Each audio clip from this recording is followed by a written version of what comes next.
음식이 딱 끝나고 나면 이제 식사를 하기 시작하면 보통 팬을 끄거나 창문을 닫아버려요. 그렇게 하시면 안 되고,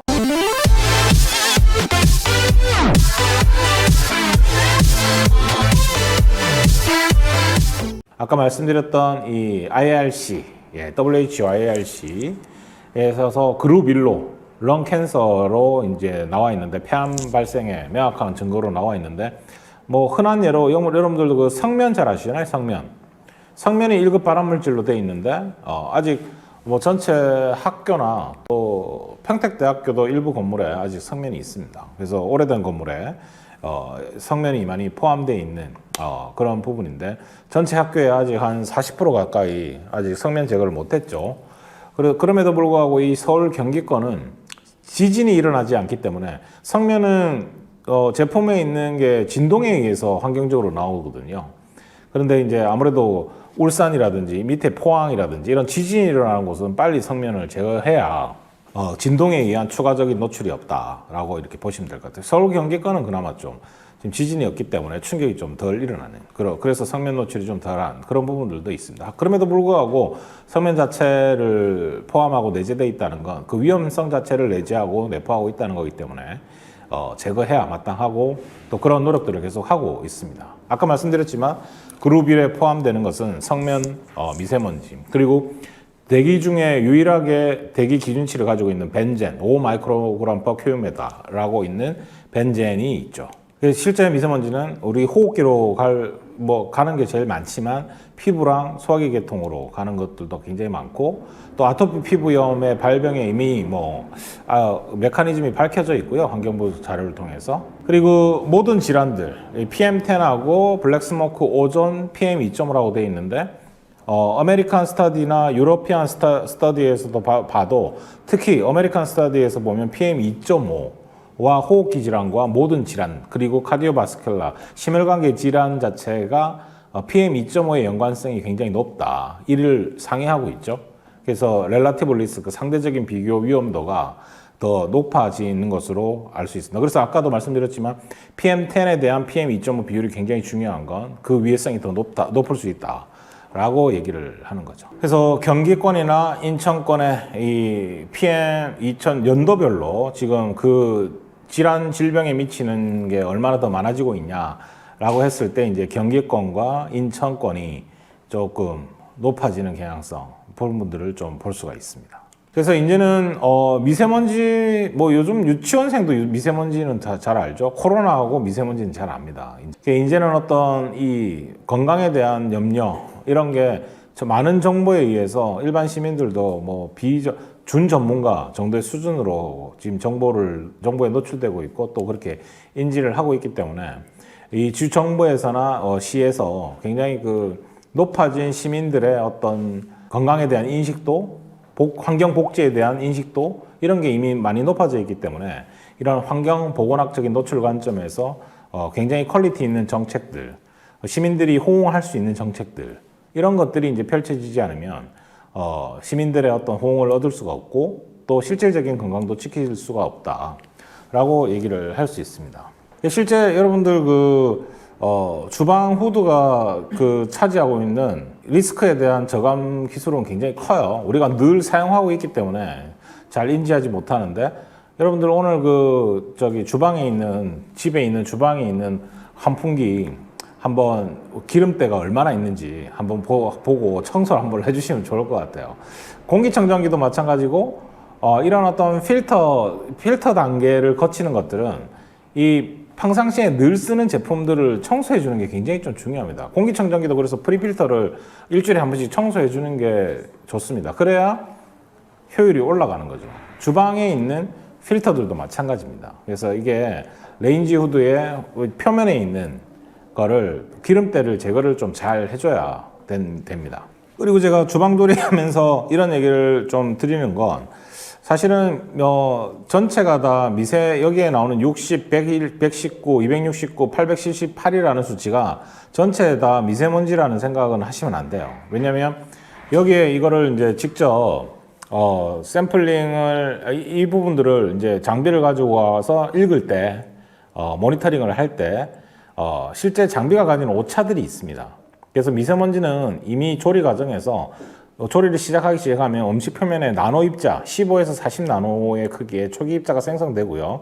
재료 중에 수분하고 기름하고 응결되면서 미세먼지화되는 것처럼 보이는데 여기에 있는 60부터 878까지의 어떤 전체가 미세먼지라고 얘기를 할 수는 없다. 그럼에도 불구하고 양 자체가 높아지고 있기 때문에 저기에 3분의 1이라도 미세먼지라면 우리한테 위해할 수 있는 부분들이 있기 때문에 실질적으로 해보면 삶기, 튀기기, 굽기를 봤을 때 구웠을 때 가장 많은 삼겹살을 지금 저녁 시간이니까 대부분 뭐 식사하셨을 것 같은데요. 삼겹살을 먹는다 치면 구워서 먹는 것보다 좀 삶아서 수육으로 먹는 게 건강에 더 좋다. 이렇게 그냥 예를 들어서 말씀드릴 수 있을 것 같아요. 네, 그래서 여기도 이제 사진에서 나오지만 기름때 제거 전후에 미세먼지 저감 효율이 굉장히 달라집니다. 그래서 이미 건설기술연구원에서 연구한 효율성에 대한 내용들이 있으니까 이런 부분들을 한번 챙겨보시는 게 생활 속에 좀 팁이 아닐까라는 생각이 들고요. 제가 연구를 해보니까 실제 했을 때 주방하고 거실에 동일한 측정 장비를 놓고 했을 때 음식 조리를 시작하면요. 시작 가동 베이스라인 농도 측정을 해놓고 이제 어떤 이벤트가 있는 걸 측정을 해보면 이벤트가 끝났어요. 끝나고도 30분간 가정 내에 주방뿐만 아니라 거실까지 이산화질소와 미세먼지가 관측이 돼요. 이거는 무슨 얘기를 하냐? 우리가 음식 조리를 한다 그러면 음식이 딱 끝나고 나면 이제 식사를 하기 시작하면 보통 팬을 끄거나 창문을 닫아버려요. 그렇게 하시면 안 되고 우리가 음식을 이제 계절별로 좀 틀리긴 하겠지만 일반적인 뭐 봄, 가을 굉장히 좀 날씨가 좋을 때 말씀드리는 겁니다. 그러면 주방 조리를 했을 때 음식을 다 먹고 설거지가 끝나고 나서 팬을 끄고 창문을 닫으시면 제일 좋습니다. 그래서 30분 이후에 급격히 떨어지기 시작해요. 그래서 그 가정 내에 축적된 물질이 30분 이상 남아있다. 이렇게 보시면 될 것 같고 생활의 팁으로 활용을 하셨으면 좋겠습니다. 그리고 여러분들 이건 제가 이제 공기청정기 효과 평가를 한 건데 여러분들이 실제로 뭐 공기청정기를 쓰면서 효과가 있다 없다 뭐 논란이 좀 있어요. 근데 제가 이제 뭐 2개사 제품을 뭐 단연간 이렇게 평가를 좀 해봤었는데요. 미세먼지 주의보 경보 시에 이제 어떻게 달라지는지 여러분들 여기 이제 계신 분들 골프 치시는 분들도 많으실 텐데 스크린 골프장에서도 해보고 또 숯불고기집 퀴즈 카페 여기는 이미 뭐 언론에 한 번씩 노출됐던 미세먼지가 많이 일어난다고 노출이 됐던 공간이기도 해요. 그래서 그때 당시 이제 이슈였기 때문에 제가 이제 이런 것들을 해봤었거든요. 결과적으로 말씀드리면 미세먼지 주의보 경보 시 베이스라인 측정이 우리가 이제 이벤트가 없을 때 측정을 하면 미세먼지 주의보 경보 시 공기청정기를 틀어놓으면 평상시의 농도대로 유지되더라. 그러니까 효과가 있다. 이렇게 얘기를 할 수 있고요. 여기에 나와 있지만 스크린 골프장, 고깃집, 키즈 카페 베이스라인을 측정해 놓고 공기청정기 적용 전후에 평가를 해보니까 작게는 23%, 많게는 80%까지, 90%까지 저감이 되더라. 라고 이렇게 보시면 됩니다. 근데 이거는 어떤 조건에서 하냐에 따라 차이는 있겠지만 그럼에도 불구하고 제가 쭉 몇 년간 평가를 해보니 공기청정기는 잘만 사용하면 충분히 본전 뽑을 수 있다. 이렇게 얘기를 할 수 있습니다. 제가 이거 지금 하고 있는 부분인데요. 이게 평택시의 한 아파트예요. 평택시 신축 아파트인데 제가 이제 농진청 펀딩을 받아가지고 IoT 기반의 빅데이터 플랫폼 구축을 해서 실내 정원을 한 사례예요. 어떠세요, 여러분들? 여기 벽면 녹화를 이제 이게 이런 어떤 식물을 갖다 놓으면 공기장 식물을 갖다 놓으면 공간을 많이 차지하잖아요. 그러다 보니까 이제 벽면 녹화를 통해서 주방하고 거실의 벽면 녹화를 통해서 이런 어떤 가스상 또는 입자상 물질의 저감 효과를 이렇게 본 사례입니다. 이렇게 노출 지수로 해가지고 이렇게 평가를 했는데 실제로 식물 설치한 군에서 지수가 훨씬 또 좋아지는 미미한 차이긴 하지만 좋아지는 그런 어떤 경향성을 또 보였습니다. 그리고 요거는 이제 그 부천시가 또 미세먼지가 좀 높은 도시로 또 선정이 된 바가 있었는데 제가 이것도 이제 농진청하고 산림청 과제로 지금 병행해서 진행을 하고 있는데요. 식물만 넣고 교실에 식물과 공기청정기를 같이 넣고 공기청정기만 넣고 이렇게 또 평가를 해봤었어요. 그래서 여기 이제 교실 내에 벽면 녹화가 설치되어 있는 그런 어떤 부분이고, 장비가 설치돼서 매 15분마다 하나의 데이터를 읽어주고 있는 상황입니다. 전체적으로 봤을 때 식물과 공기청정기가 같이 있었을 때 효과가 가장 좋더라라고 하는 거죠. 그래서 여기 어떤 이벤트가 있을 때 보면 식물과 공기청정기가 함께 공존하는 곳이 굉장히 더 효과가 있더라 라고 볼 수 있습니다. 그래서 미세먼지 일반적으로 모니터링하는 이동 측정, 대기질 모니터링 이런 것들이 이제 계속 진행이 되고 있는 상황이고요. 예보 경보에 대한 기준들은 여러분 잘 알고 계시니까 넘어가도록 하겠습니다. 그리고 제가 평택시는 이제 대중교통 수단이 버스가 대표적이다 이렇게 말씀드렸는데, 제가 이제 이 서울시의 버스에다가 버스 안에 IoT 장비를 설치해 놓고 빅데이터로 살펴보니까 이런 어떤 그림들이 보였어요. 그래서 여기 빨간색으로 보이는 지역이 빅데이터로 봤을 때 노선이 그 주변에 어떤 오염원들이 있더라라고 밝힐 수가 있었죠. 그래서 이런 것들도 좀 필요하면 해보면 좋지 않을까라는 뭐 생각을 좀 해봤습니다. 그리고 이거는 이제 방음림에 대한 내용인데요. 미국 환경보호청에서 이 방음림을 설치했을 때 얼마나 이 유해물질에 대한 저감이 높으냐라고 이제 본 겁니다. 그래서 실제로 이제 도시숲이라는 얘기들도 많이 하고 있고, 또 서해에서 불어오는 부분들을 우리가 또 어느 정도 좀 1차, 2차, 3차 방호벽을 친다 그러면 방음림에 대한 활용도 충분히 크게 보면 있다. 미국에서도 이미 이 연구는 진행이 됐었어요. 일단 근데 평가의 어려움이 휘발성 유기화합물 PM10 파인 파티클은 노 트렌드가 없기 때문에 평가하기는 좀 힘들긴 한데, 그럼에도 불구하고 이 교통에 대한 전체적인 양을 봤을 때 이 방음림의 효과는 충분히 있다라고 미국 EPA 자료에서도 나타낼 수 있습니다. 그리고 실제 우리 그 학교에 이런 방음림을 활용한 이렇게 머지된 부분들이 있는데요.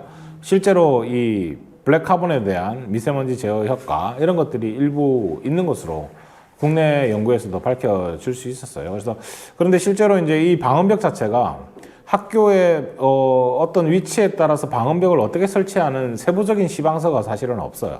그래서 이런 것도 국내에서도 굉장히 좀 필요한 상황이다. 이렇게 보시면 될 것 같고요. 그리고 부산이 2016년도 네이처지 부산항을 중국의 7대 7개 항만하고 두바이항 뭐 이렇게 해서 세계 10대 초미세 오염 항만으로 선정이 되기도 했는데, 제가 또 부산 출신이기도 한데 제가 여기서 사실은 그 오부도 근처에서 태어났거든요. 그래서 지금은 이제 이게 평택시가 그런 어떤 오염항이 선정되지 않도록 지금 많은 노력들을 하고 계신 걸로 알고 있습니다. 그래서 이런 부분들이 아까도 서도에도 말씀드렸지만 이런 어떤 질소산화물, 황산화물 배출이 선박위에서 나타나는 부분들이 많이 있기 때문에 이런 것들을 이제 컨트롤 해야 된다라고 보시면 될 것 같습니다. 특히 평택시는 이런 항만을 끼고 평택항을 끼고 있고, 또 사통팔달에 고속도로가 또 펼쳐져 있고, 또 신구 도시가 신도시와 구도시가 또 이렇게 함께 공존하는 굉장히 지금 그 활발한 평택시가 되고 있는데, 이런 부분에서 앞으로 이런 어떤 적극적인 모니터링 부분, 그리고 평택시에서도 지금 수서경제 생태계 구축과 관련해서 미세먼지 저감을 위해서 큰 그림을 그리고 계신데, 저도 수서경제 생태계 구축 추진단으로 활동을 하고 있긴 합니다. 그래서 이거는 신재생 에너지로서 국가 차원에서도 지금 문재인 정부에서도 추진하고 있는 바인데, 평택시도 이 안정적이고 저렴한 수소 공급에 따라서 앞으로 이제 수소 충전기 설치라든지 이런 어떤 현안 문제들은 남아 있긴 한데, 그럼에도 불구하고 평택시도 이 건을 놓지 않고 계속 이렇게 연결시켜서 하시려고 하는 것 같아요. 장기적으로 봐서는 굉장히 좋은 정책이다 이렇게 볼 수 있을 것 같습니다. 지금 평택시 여건 자체가 나쁘지 않기 때문에 이런 부분들을 활용해서 한다면, 또 수소차 이제 보급률도 굉장히 평택시도 높이 이제 지금 계획을 잡고 있기 때문에 이런 부분들이 종합적으로 된다 그러면 더 나은 평택시, 이런 지속 가능 발전 가능한 또 평택시가 되지 않을까라는 또 생각을 해봅니다. 네, 이상 발표를 마치도록 하겠습니다. 네, 감사합니다. 네.